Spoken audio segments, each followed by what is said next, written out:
Isang mapagpalang araw sa ating lahat, mga kapatid. Minsan pa tayo po ay nagbabalik sa ating pag-aaral ng salita ng Diyos at tayo ay nasa ika-6 na kabanata na ng 3 aklat ng lumang tipan ng Levitico. At ito po ay ang aklat ng Levitico. Ayan, sana ating magpapatuloy, tayo po muna ay dumulog sa isang panalangin. Panginoon naming Diyos na makapangyarihan sa lahat, muli po kami nagpupuri at nagpapasalamat sa iyong dakilang pangalan. Salamat Lord sa pagkakataong ipinagkaloob mo sa amin upang minsan pa ay amin kang makilala sa pamagitan ng iyong mga salita. Salamat Lord, samahan niyo po kami, turuan niyo po kami Panginoon sa gabay at tulong ng iyong banal na Espiritu. Sa iyong papurit pagsamba sa pangalan ng Jesus na aming Panginoon. Amen. Verse 1, sinabi pa ni Yahweh kay Moises, nagkakasala ang sino mang magkaila tungkol sa isang bagay na inihabilin sa kanya. Ang sumira sa kasunduan, ang magnakaw o magsamantala sa kapwa, at ang mag-angkin ng isang bagay na napulot at manumpang iyon ay wala sa kanya. Kung mapapansin po natin, ang bagay na ito ay pagkakasala ng tao sa kanyang kapwa-tao, no? At hindi natin pwedeng sabihin, sa tao lang naman ako nagkasala ay sa kapitbahay ko lang naman, ay sa kaibigan ko lang naman, ay sa magulang ko naman yan no? Hindi po kasi kapag tayo nagkakasala sa kapwa, nagkakasala din po tayo sa Diyos. At ano po ba ang nais ipakita ng utos na ito, no? Ayaw ng Panginoon na tayo po ay nang aangkin o kumukuha ng bagay na hindi naman sa atin. Ano-ano yung mga halimbawa nito? Example, meron kayong kasunduan.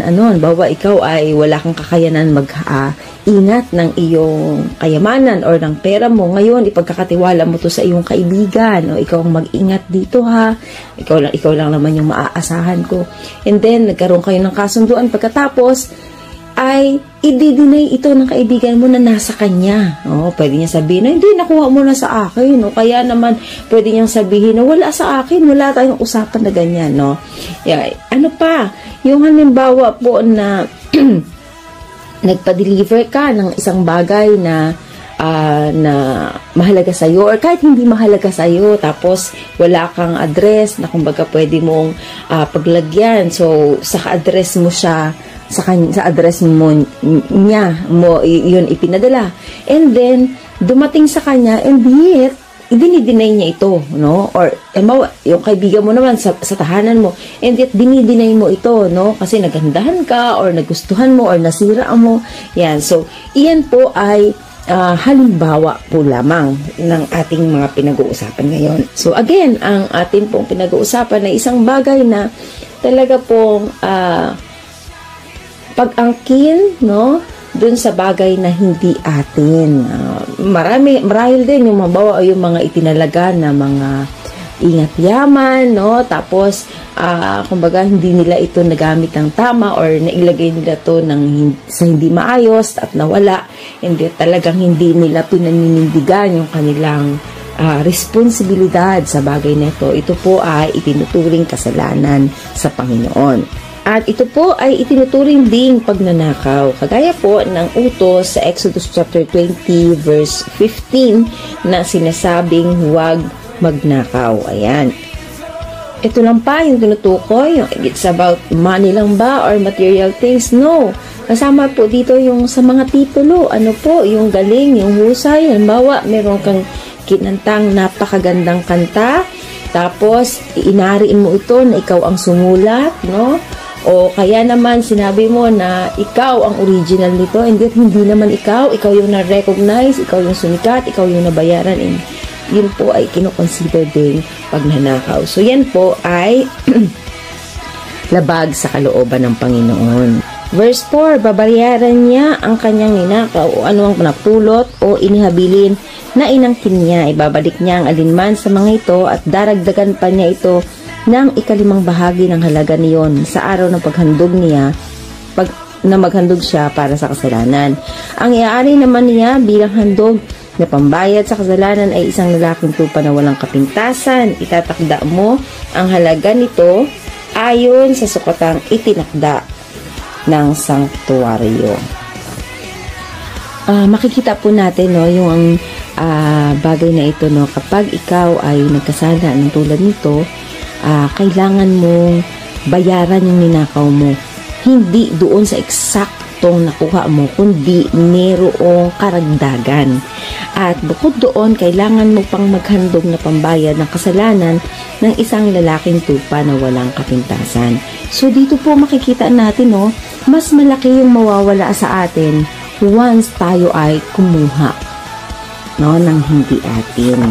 So kailangan po maging paalala po sa atin ito na huwag natin kukunin yung mga bagay na hindi para sa atin kasi mas malaki po yung magiging damages nito at yung balik nito sa atin.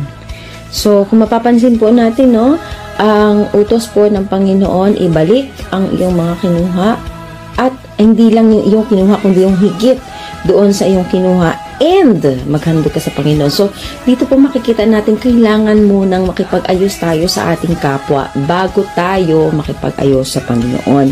Kasi paano nga naman tatanggapin ng Diyos yung pakikipag-ayos natin sa Kanya kung hindi naman natin inaayos yung ating relasyon sa ating kapwa. So, kung makikita lang talaga yung sincerity, no, ng pag-amin mo sa iyong kasalanan, ang pagsisisi mo sa iyong kasalanan at ang pagnanais mo na maitama yung kasalanan kung ito ay ipagtatapat mo sa tao din ginawan mo ng kasalanan. Pagkatapos noon ay ang pakikipag-ayos sa Panginoon.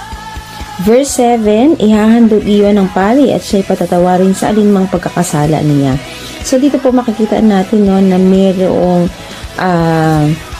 paghahandog muli, no, at yung paghahandog na yon ay iaalay ng pari at patatawarin kung alinman. So hindi sinabihin niyo kung lahat ng kasalanan. So yung perfect sacrifice lang po talaga para sa lahat ng kasalanan ay ang ginawa ng ating Panginoong Jesus. Ayan. Verse 8, sinabi pa ni Yahweh kay Moises, sabihin mo kay Aaron at sa kanyang mga anak, ito ang tuntunin tungkol sa handog na sinusunog. Kailangang ilagay sa altar ang handog na sinusunog at doon hayaang magdamag na may apoy na naglilinas. Magsusuot ng damit na lino at salawal na lino ang pari at aalisin niya ang abo ng sinunog na handog at ilalagay sa tabi ng altar. Pagkatapos, magpapalit siya ng kasuotan at dadalhin niya ang abo sa isang malinis na lugar sa labas ng kampo. Ang apoy sa altar ay dapat panatilihing naglilinas. Ito'y dapat gatungan tuwing umaga. Iahanay sa ibabaw ng gatong ang handog na susunugin at ang tabang kinuha sa handog pang kapayapaan. Hayaang laging may apoy sa altar at hindi ito dapat pabayaang mamatay. Mapapansin po natin dito sa handog na sinusunog ng buo, no? Una, ang sabi dito, kailangan nakalagay ito sa altar. Pangalawa, yung mga pari, magsusuot sila ng, talagang ito yung first time talaga na binigay yung detailed sa kanilang isusuot. At pagkatapos, papalitan nila iyon, no? Bukod doon, sabi pa dito, yung apoy sa altar dapat ay panatilihing nagniningas, no? At gagatungan tuwing umaga. Dito po makikita talaga natin yung kailangan dito yung matyaga, no, na paglagay ng gatong doon sa apoy. Kumbaga talagang it signifies yung total surrender, no? Patiently talaga yung pinapakita dito. And yung sabi dito, hayaang laging may apoy ang altar at hindi ito dapat pabayaang mamatay. So dito po makikita talaga natin, no, na grabe yung instruction po dito pagdating sa handog na sinusunog ng buo. Ito po yung sa Old Testament. Samantalang pagdating ng New Testament, no, dito natin makikita yung ginawa ng Panginoong Jesus, no. Wala ka nang dapat gawin, no, kasi yung ginawa niya is talagang once for all sacrifices. Kumbaga talagang minsan lang pero pangkalahatan yung ginawa ng ating Panginoon, yung kanyang pag-aalay ng kanyang buhay sa atin. Verse 14, sabi dito, ito naman ang tuntunin tungkol sa handog na pagkaing butil. Ang mga pari lamang ang maghahandog nito sa altar. Dadakot ang pari ng harinang binuhusan ng langis at binubura ng insenso at ito'y susunugin sa altar bilang handog upang ang usok nito ay maging mabangong samyo kay Yahweh. Ang natira ay magiging pagkain ng mga pari. Lulutuin ito ng walang pampalasa at doon nila kakainin sa isang banal na lugar. Sa patio ng tondang tipanan, inilaan ko iyon para sa kanila bilang kaparte sa pagkaing handog sa akin. Iyo'y ganap na sagrado tulad ng handog para sa kapatawaran ng kasalanan at handog na pambayad kasalanan. Lahat ng lalaki mula sa lahi ni Aaron ay maaaring kumain nito. Ito ay bahagi nilang magpakailanman sa mga pagkaing handog sa akin. Anumang madampian nito ay ituturing na banal. Ayan. So dito natin makikita yung pag-aalay ng butil, no? Ito po ay unang nabanggit sa chapter 2 ng aklat na ito. At inulit po, no? At pareho din yung kanyang procedure. Yan. Doon sa lahat, no? Sabi dito, lahat ng pwedeng kumapit nito ay dapat ay holy, malinis, dapat banal. Ayan. So, kaya naman sinasabi dito, yung pari lang yung pwedeng gumawa nito. At sinasabi rin dito na yung mga pwedeng kumain lang ay yung mga malinis lang din po. Specifically, yung mga priests. Ayan. So, verse 19. Verse 19. Sabi dito, sinabi pa ni Yahweh kay Moises, ito ang handog na dadalhin sa akin ni Aaron at mga paring mula sa kanyang angkan sa araw ng pagtatalaga sa kanila. Kalahating salop ng mainam na harinang panghandog. Ang kalahati nito ihandog sa umaga at ang kalahati naman sa gabi.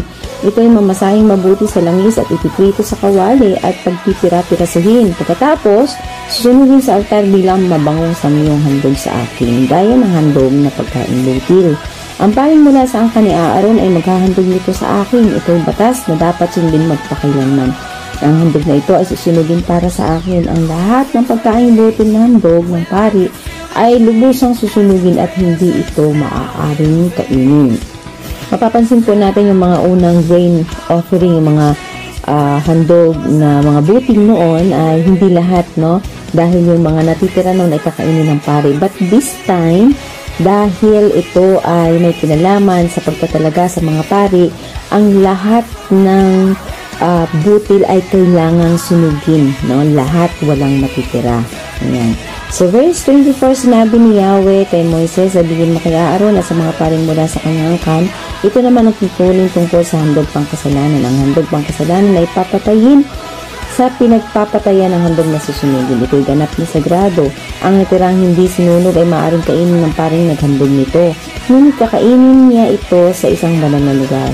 Sa patio ng tondang tipanan, ang anumang madampi sa laman niyon ay ituturing na banal. Ang damit na malagyan ng dugo nito ay lalabhan sa isang banal na lugar. Ang palayok na pinagtuluan ng handog ay babasagin. Ngunit kung ang pinagtuluan ay sisiglang tanso, ito ay kukuskusin at huhugasang mabuti. Ang sinumang lalaking kabilang sa sambahayan ng pari ay maaaring kumain ng handog na ito. Ito ay ganap na sagrado, ngunit hindi maaaring kainin ang handog para sa kasalanan kung ang dugo nito ay dinala sa tondang tipanan upang do'y gawing pantubo sa kasalanan. Ito ay dapat sinugin na lamang.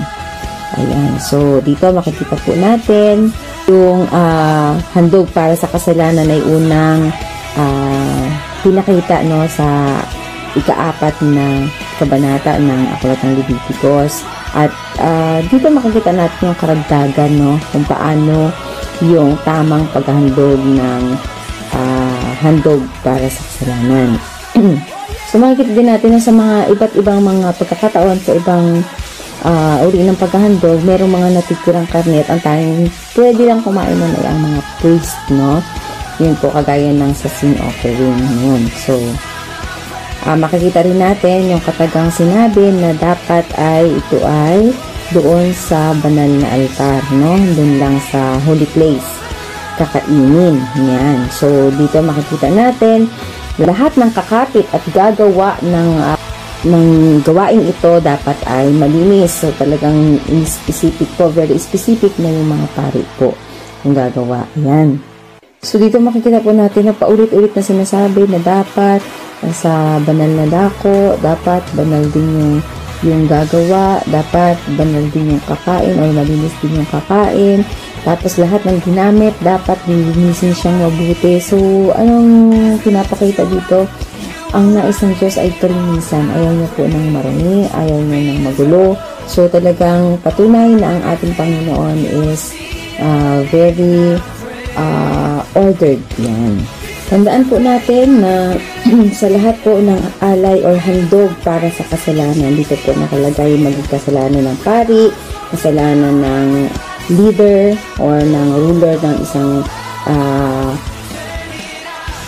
nasyon or maging ng mga ordinaryong tao, no? Yung sin offering po walang dapat matira dahil wala pong hindi kagaya ng mga ibang offering na yung mga natitira kakainin po, no? Pwedeng kainin.